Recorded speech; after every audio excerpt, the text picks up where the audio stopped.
Faltaven pocs dies per definir-se la reforma de les pensions i els sindicats volien pressionar. Aquest dimarts han ocupat de forma temporal una desena d'oficines de la Seguretat Social a Catalunya, entre elles la de Granollers.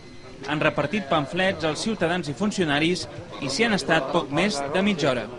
Assenyalen que en la reforma de les pensions el govern central ha d'escollir o els mercats o la ciutadania. Està amb la gent doncs, de treballs perillosos, que no es pot jubilar als 65 anys, ha de saber que no pot rebaixar les cotitzacions a les empreses perquè durant molts anys les empreses s'han beneficiat d'aquestes rebaixes a les cotitzacions, ha de saber que el sistema públic de pensions és el sistema que garanteix la igualtat de tots els ciutadans.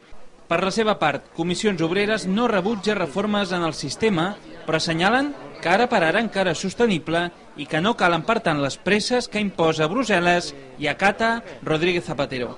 El sistema públic de pensions d'aquest país no està en risc, o sigui, està garantit com a mínim per 15 anys la seva viabilitat sense fer cap reforma. Per tant, sí que les reformes que s'hagin de fer es poden prendre amb calma, no calen presses, no cal aquesta urgència, però és una urgència motivada per la pressió dels malament dits mercats, que no és altra cosa que és el sistema capitalista, que està apretant el govern perquè pren decisions amb l'únic objectiu, i ho hem dit moltes vegades també, que és carregar-se l'estat del benestar d'aquest país.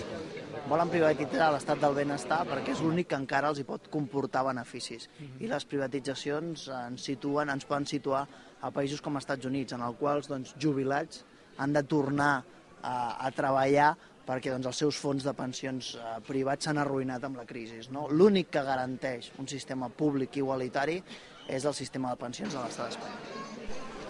Huertas assenyala que ningú posa en qüestió la despesa en defensa o casa reial de l'Estat i dubta dels estudis que assenyalen que incentivar la jubilació més enllà dels 65 sense obligar a jubilar-se més tard tindria un efecte nul. Hi ha molts economistes que fan càlculs i estudis, tots els que feien càlculs i estudis abans de la crisi i que deien que aquí no passava res, són els que ara s'apunten al carro de la salvació. Els sindicats consideraven dimarts que encara, però, hi havia temps per arribar a un acord. Que és l'hora d'arribar a acords, però d'arribar a acords que no perjudiquin a tota la societat i beneficiïn els que s'estan beneficiant d'aquesta crisi. De fet, aquest dijous, sindicats majoritaris i govern han arribat a un principi d'acord que deixa, per tant, al congelador les mobilitzacions dels sindicats majoritaris.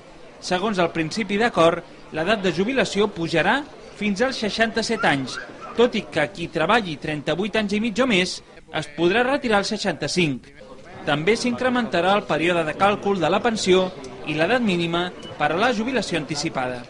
Sent així, per tant, la principal reivindicació de la UGT i de Comissions Obreres, el no a la jubilació als 67, passa a la història amb el seu beneplàcit. Una altra reforma important és la de les caixes. El govern central ha anunciat que nacionalitzarà les que siguin poc solvents per convertir-les posteriorment en bancs. Els sindicats majoritaris defensen el model català de caixes. Que és una frivolitat per part del govern